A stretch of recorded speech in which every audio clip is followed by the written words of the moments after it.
আমাদের একটাই উদ্দেশ্য ছিল গোটা এক্সারসাইজ কি ফ্রি অ্যান্ড ফেয়ার একটা রোল তৈরি করতে হবে, যেখানে কোনো যে ভোটার আছে যে এলিজিবল আছে ও বাদ যাবে না, কোনো ভোটার যেটা ইনএলিজিবল আছে ঢুকবে না লিস্ট মধ্যে। আমরা চাই কি 28 তারিখে একটা neat and clean electoral roll যেটা আছে আমরা বলতে পারবো কি পশ্চিমবঙ্গে electoral roll is one of the best in the country. যার নাম খসড়া তালিকা মধ্যে ছিল আর সাপোজ ফাইনাল লিস্ট মধ্যে নেই, প্রত্যেক নাম বাদ হবে, এটা অর্ডার পাবেন এন্ড অর্ডার পরে ওদের আপিল করার সুযোগ আছে। This is not the end, this is not the beginning. আপনার যে ফাইনাল ভোটার লিস্ট হবে এরপরে যোগ বিযোগ চলবেই, কেউ মারা যাবে ইয়া কেউ শিফটেড হয়ে যাবে ইয়া কিছু হবে, ওটা ফর্ম 7 হবে। আমাদের প্রায় 1.5 কোটি সেনানি ছিল।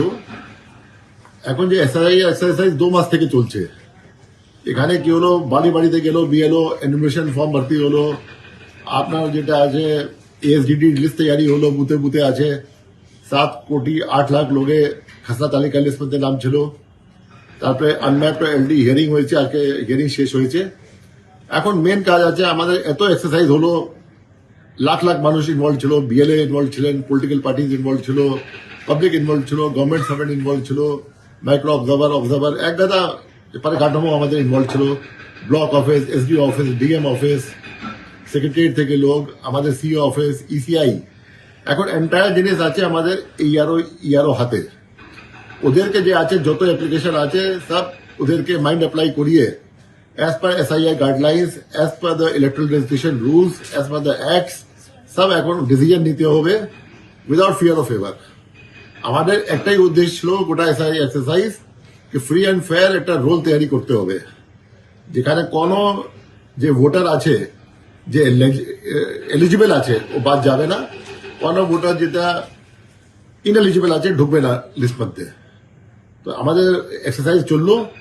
এখন ফাইনাল ডিসিশন মেকিং স্টেজে যেটা আছে, এরা সব পেপার দেখে তথ্য দেখে rather than going on any emotion and all dispose করুক। এন্ড আমরা চাই কি 28 তারিখে একটা neat and clean electoral roll যেটা আছে আমরা বলতে পারবো কি পশ্চিমবঙ্গে electoral roll is one of the best in the country. যার নাম খসড়া তালিকা মধ্যে ছিল আর সাপোজ ফাইনাল লিস্ট মধ্যে নেই, প্রত্যেক নাম বাদ হবে, এটা অর্ডার পাবেন এন্ড অর্ডার পরে ওদের আপিল করার সুযোগ আছে। আগে ডিও কাছে, তারপরে সিও কাছে। They can always get the names back. যদি কোনো ভুল ভ্রান্তি হয়ে গেছে, কিছু হয়ে গেছে, দে ক্যান অলওয়েজ আপিল। আর ডকুমেন্ট থাকবে তো they can appeal and get it done through DO. আর ডিও ওখানে না হবে, they can appeal to the CO. যার নাম খসড়া তালিকার মধ্যে ছিল না, ওদের একটাই ও আছে ফর্ম 6 অ্যাপ্লাই করার জন্য, ওরা ফর্ম 6 অ্যাপ্লাই করতে পারবে।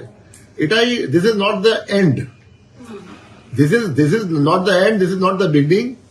আপনার যে ফাইনাল ভোটার লিস্ট হবে এরপরে যোগ বিযোগ চলবেই, কেউ মারা যাবে ইয়া কেউ শিফটেড হয়ে যাবে ইয়া কিছু হবে, ওটা ফর্ম 7 হবে। যার আশা করি ফর্মেট খুব বেশি হবে না, তবে এখন অনেক মানুষের কষ্ট হয়েছে, হিয়ারিং এ এসছেন, এখানে গিয়েছেন ওখানে গিয়েছে, ডাকা হয়েছে, কিন্তু অনেক রিকনসাইল হয়ে গেছে। যেটা আপনার আধার কার্ডে নাম ছিল, যেটা ভোটার লিস্টে নাম ছিল, বাবা নাম ছিল 2002 লিস্টে, এখন যেটা আছে আশা করি একটু কষ্ট হয়েছে কিন্তু রিকনসাইল হয়ে গেছে। কিন্তু যারা নাম যে এলিজিবল হবে এরপরে ভোটার লিস্ট ঢোকার জন্য, ইয়া যে বাদ গিয়েছে, যা কোনো বাইরে ছিল, he can always come through form 6। এবং আমরা তো জেলা শাসককে বলে দিয়েছিলাম যে যে micro observer as per supreme court guideline eligible আছেন ওদেরকে ট্রেনিং আরম্ভ করার জন্য। আজকে আবার আমি রিপিট করেছি ইনস্ট্রাকশন অল দ্য ডিওস কে কি এখন এখানে ট্রেনিং করবো তো এটা গন্ডগোল হবে, এত দূরে দূরে থেকে লোক আসতে হবে। আর আগে যেটা এখানে ট্রেনিং করলাম ওটা ফার্স্ট টাইম ট্রেনিং ছিল। এখন যে জেলা অফিসার আছে ওরা भी 2 মাসে এক্সারসাইজ পরে অভিজ্ঞ হয়ে গেছেন, ওরা জানেন কি ট্রেনিং জন্য কি লাগবে না লাগবে, দে অল এক্সপিরিয়েন্সড। আর ওখানে মাইক্রো অবজারভারও আছেন, ডিএমস আছেন, এসডিওস আছেন, এইআরওস আছেন, বিডিওস আছেন, দে অল ভেরি এক্সপিরিয়েন্সড। তো আমরা জেলাকে এখন ডেলিগেট করেছি, আপনারা ট্রেনিং করুন ওখানে।